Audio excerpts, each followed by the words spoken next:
മദ്യം വീടുകളിലെത്തിച്ച് നൽകാമെന്നത് സർക്കാരിന്റെ വ്യാമോഹമാണെന്നും ശക്തമായ പ്രക്ഷോഭത്തെ നേരിടേണ്ടി വരുമെന്നും KCBC മദ്യവിരുദ്ധ സമിതി. KCBC മദ്യവിരുദ്ധ സമിതി ഡോർ ടു ഡോർ ബോധവൽക്കരണ പരിപാടികളിൽ മുന്നേറ്റം നടത്തുമ്പോൾ അതിനെ തുരങ്കം വയ്ക്കുന്ന നയമാണ് മദ്യത്തിന്റെ ഡോർ ഡെലിവറി നീക്കമെന്നും വിമർശിച്ചു. അതേസമയം ബെവ്കോയുടെ ശുപാർശകൾക്ക് സർക്കാർ അനുമതി നിഷേധിച്ചതായാണ് ഒടുവിൽ ലഭിക്കുന്ന വിവരങ്ങൾ.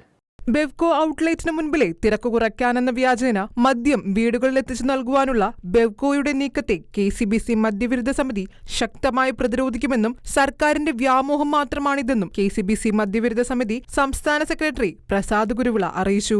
മദ്യനയത്തിൽ ഇടതുപക്ഷം ജനപക്ഷമായി മാറണം. ഒന്ന് പറയുകയും മറ്റൊന്ന് നടപ്പിലാക്കുകയും ചെയ്യുന്ന നയം മദ്യാസക്തി എന്ന ബലഹീനതയ്ക്ക് അടിമപ്പെട്ടവന്റെ സമ്പത്തും ആരോഗ്യവും ചൂഷണം ചെയ്യപ്പെടും. KCBC മദ്യവിരുദ്ധ സമിതി ഡോർ ടു ഡോർ ബോധവൽക്കരണ പരിപാടികളിൽ മുന്നേറ്റം നടത്തുമ്പോൾ അതിനെ തുരങ്കം വയ്ക്കുന്ന നയമാണ് മദ്യത്തിന്റെ ഡോർ ഡെലിവറി നീക്കമെന്നും KCBC മദ്യവിരുദ്ധ സമിതി വിമർശിച്ചു. മദ്യവും മാരക മയക്കുമരുന്നുകളും നാടിന്റെ മുക്കിലും മൂലയിലും യഥേഷ്ടം ലഭിക്കുന്നുണ്ട്. മദ്യശാലകളിൽ എത്താത്തവരെയും കുടിപ്പിച്ചു കിടത്തുവാനുള്ള ഈ നയം ഇടതുപക്ഷ നയത്തിന് യോജിച്ചതാണോ എന്ന് ചിന്തിക്കണമെന്നും ജനവിരുദ്ധ മദ്യനയം സർക്കാരിനെ ഗുരുതരമായി ബാധിക്കുമെന്നും മുന്നറിയിപ്പ് നൽകി. ഓണത്തിന് അവശ്യവസ്തുക്കൾ എത്തിച്ചു കൊടുക്കാൻ പറ്റാതെ നട്ടം തിരിയുന്ന സർക്കാരിന്റെ ഓണം ഓഫറായി മദ്യത്തിന്റെ ഡോർ ഡെലിവറി നീക്കത്തെ കാണേണ്ടി വരുമെന്ന് സമിതി വിലയിരുത്തി. അതേസമയം ബെവ്കോയുടെ ശുപാർശകൾക്ക് സർക്കാർ അനുമതി നിഷേധിച്ചതായാണ് ഒടുവിൽ ലഭിക്കുന്ന വിവരങ്ങൾ. KCBCയും മറ്റു സംഘടനകളും എതിർപ്പുകൾ ശക്തമാക്കിയതോടെയാണ് ഡോർ ഡെലിവറി അനുമതിയിൽ നിന്നും സർക്കാർ പിന്മാറിയത്.